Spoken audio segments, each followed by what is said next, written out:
The chariot was a representation of wealth in ancient Egypt, and for the pharaoh, it was a symbol of his status. You could see glints of gold from his chariot, and you knew it was the pharaoh instantly.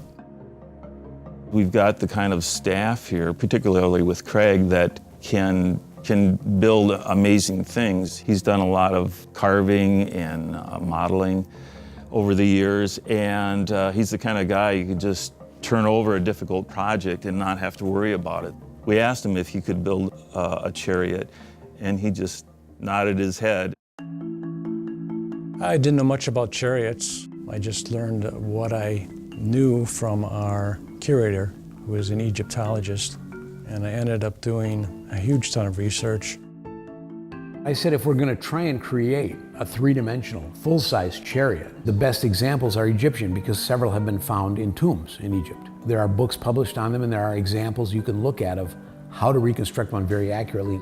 King Tut himself had 6 chariots in his tomb. Now, his tomb was very small. There are several examples from very elaborate ones that would be called state chariots. They're very fancily covered with gold or gilt, to very simple ones that would have been used for practice or for everyday use. Because we have all these examples, we use those as a starting point of how to manufacture the parts, but we also consulted with a woman who lives in California who has become a modern expert on chariot manufacture from Egyptian chariots.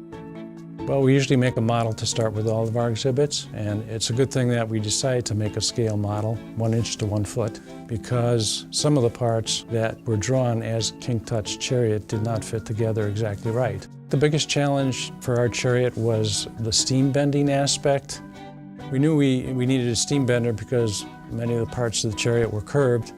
My initial reaction was, yes, I can do this. This isn't anything different from what I do every day. As time went along, you very quickly find out that this is different. It's heavier, it's bigger, the bends are more complex. It's probably done a little differently than what the Egyptians did it, but they had unlimited manpower. What we did is every bit as strong, and the methods that we used are comparable to what they did. That consists of making a form, steaming the wood, bending it, and clamping it in place. I think the biggest reward in retrospect now is going to be the fact that my children, my grandchildren can take their children to the museum and say, Grandpa was part of that.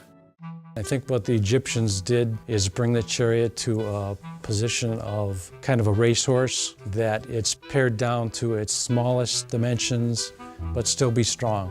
The pattern of the leatherwork comes from King Tut's box that was found in the tomb, which we recreated here at the museum. So we had to go to a leather tannery and ask them to make a custom color for us. We are Seidel Tanning, an organization in Milwaukee, 65 years old. What we are is a custom tanner. You can bring in your own colors, textures, and we'll actually match them up and reproduce them. It's much like making beer in the respect that they yield different looks, different textures, different flavors, and they're all very refined formulas that have been developed for many years. Many of the parts of the chariot you see are coated in gold, and that would have been gold leaf, and we did the same thing that was done then. The part was covered in adhesive, and then gold leaf was applied to make it appear as if it was solid gold. The decoration on the inside of the chariot was actually painted in pigment paint to match the leather stained exterior, and it was very much in keeping with what the Egyptians would have done.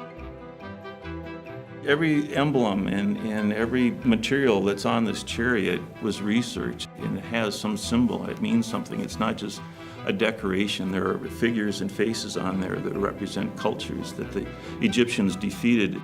It has several of the Egyptian gods. Specifically, the god Bes is depicted in several different locations on the chariot. So what the Egyptians did is they opened his mouth and had the tongue of Bes depicted as one of the harnessing elements of the horse. We probably do have the most accurate replica of one of Tut's chariots. All the details, everything that you will see, are totally spot-on accurate. So it's probably the hardest project I ever had to work on here at the museum. I guess I'm always sort of amazed that the chariot came out looking so much like the scale model. That usually happens, but somehow you're always surprised at the end that it turns out as well as you intended it to.